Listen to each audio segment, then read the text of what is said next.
Sziasztok! Ilyen videót még nem csináltam, de szeretném nektek ebben a videóban megmutatni, hogy milyen fényképezővel és milyen eszközökkel dolgoztam az elmúlt időszakban.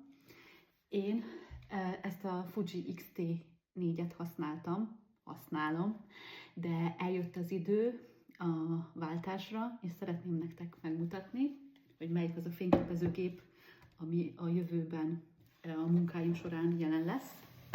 És még hozzá, tadám! Canon! Teszem hozzá, hogy vettem, nem titok, de szeretném nektek ezt megmutatni, és hogy milyen objektívek lesznek hozzá. Az új fényképezőgépem egy Canon R6 Mark II. Ez egy abszolút profi kategóriás fényképezőgép. Meg szeretném nektek mutatni, hogy eddig milyen objektívvel dolgoztam, főleg portréfotózással. Ez volt a Fuji-nak az objektíva, amit használtam portréfotózáshoz.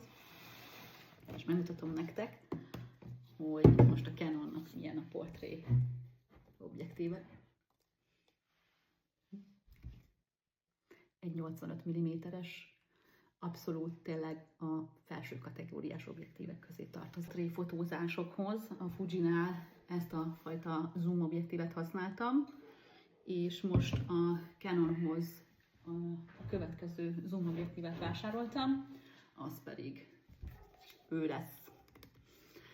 Ez egy 28-70 mm-es zoom objektív. Mostantól ezzel a két objektívvel fogok dolgozni, és ezzel a fényképezőgéppel.